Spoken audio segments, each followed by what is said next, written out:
Olá, Caião, por que que no passado parece que os anjos tinham mais interação com os humanos? Você acredita que essa interação possa voltar a ser intensa?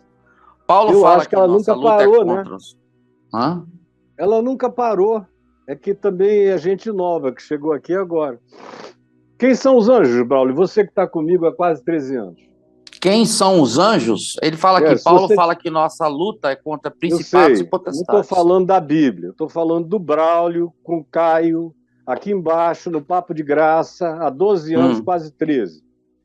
O que eu hum. disse esses anos todos? Quando vocês ouvirem falar em anjo, traduzam para Ah, tá. Extraterrestres. É isso? extraterrestre, É isso. alienígena, Pessoas de gente outras de dimensões. outras dimensões. Estão Isso. aí todo dia. Ezequiel viu um disco girando um dentro do outro, com seres esquisitos, estranhos, que apareceram, que trouxeram mensagens, que falaram com ele. Ele surtou, caiu desmaiado, achou que tivesse morrido, acordou e aquilo estava lá. Ele não conseguia nem interpretar aquele fenômeno. Era uma teologia, era uma tecnologia desconhecida, porque era uma tecnologia, era um aparato que girava em si mesmo, com luzes, com cambotas que pousavam. Era um aparato. Está lá em Ezequiel, capítulo 1, capítulo 10. O livro de Ezequiel trabalha com essa categoria desse aparato alienígena que trouxe a primeira mensagem a ele e renovou essas mensagens do livro de Ezequiel. Anjos. Mas anjo não é outra coisa senão um apelido. Assim como Deus.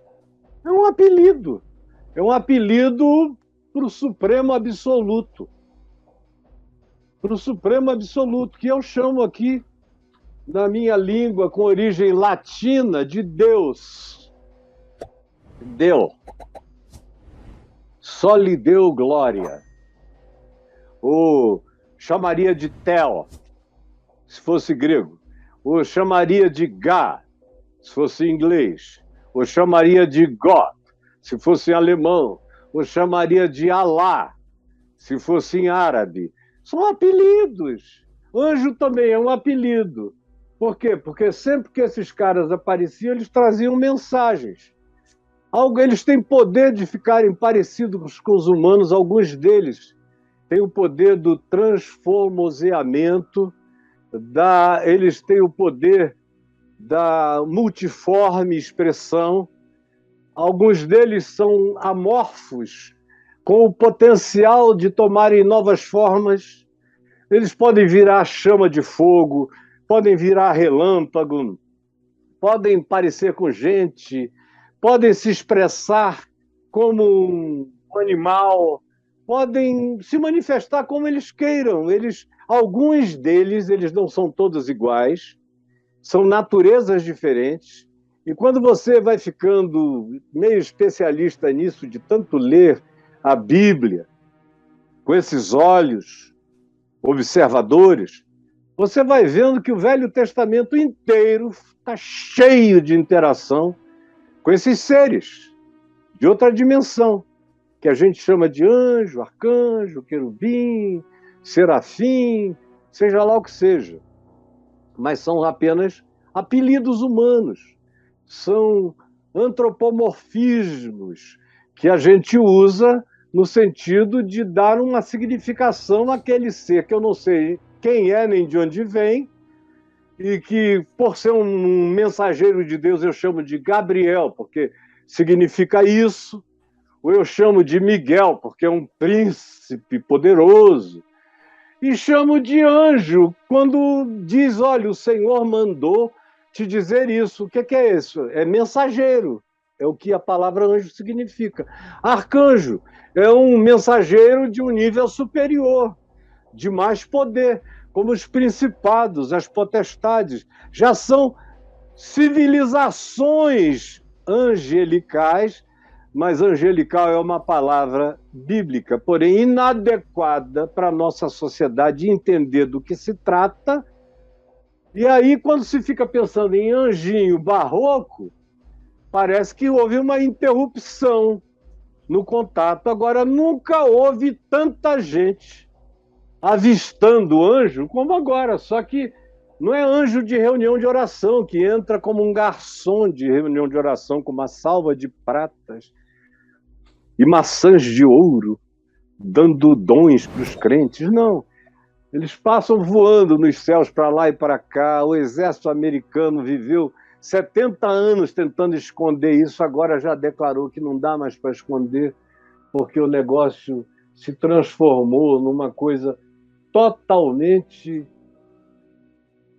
inexcusável, não dá mais para negar. A Inglaterra já tem até ministro para tratar desses assuntos que estão fora do escopo da terrestrialidade.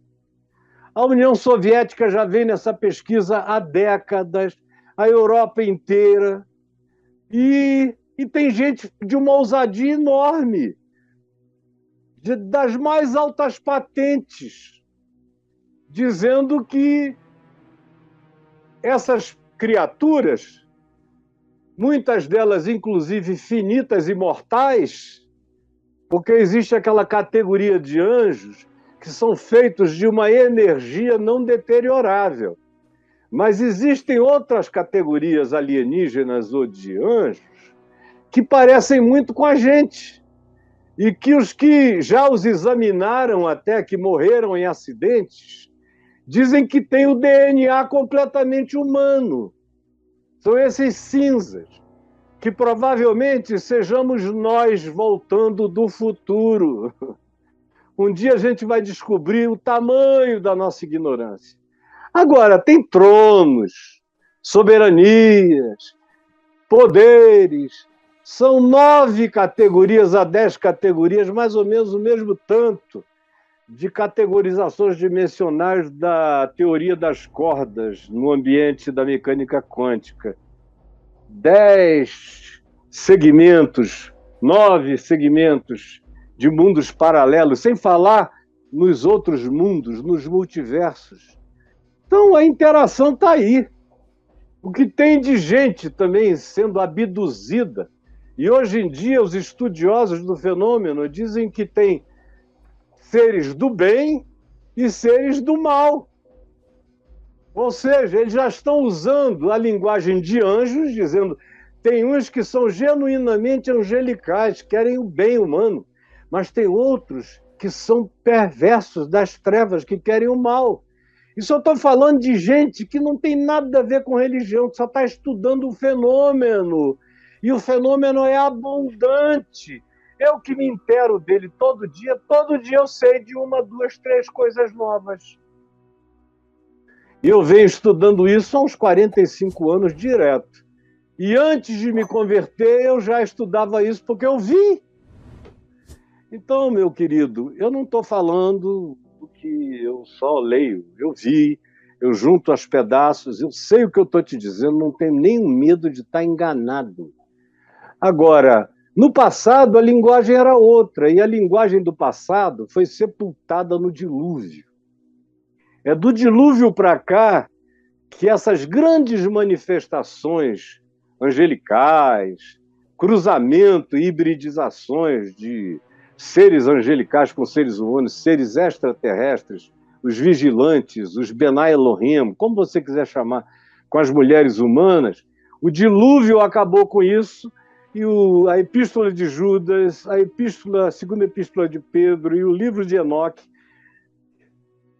no qual as epístolas de Judas e de Pedro foram baseadas, nos dizem que esses seres estão acorrentados, não é concorrentes, não, estão presos dimensionalmente, porque eles quebraram o domicílio, eles invadiram o domicílio sem permissão, o domicílio humano, e corromperam a natureza não só da vida humana, mas de toda a vida no planeta. Por isso veio um dilúvio tão catastrófico, e hoje a ciência toda admite que houve. Então, depois disso, espiritualmente falando, eles ficaram proibidos de fazer esse tipo de intervenção hibridizante. Agora, aparições tem para todo lado. Só não tem você que ora de olho fechado e quando vai para o céu aberto ainda fecha o olho para falar com Deus. Aí não, nunca vai ver nada. Eu que nunca procurei coisa alguma, já vi 2 vezes coisas chocantes e na companhia de muitas testemunhas. Eu não estava sozinho nem para questionar a minha própria sanidade. Éramos muitos, no último caso era uma cidade inteira junto. Então eu não tenho a menor dúvida do que eu digo a vocês aqui. Agora, vai demorar um bocado, eu não consigo me fazer entender dizendo coisas simples.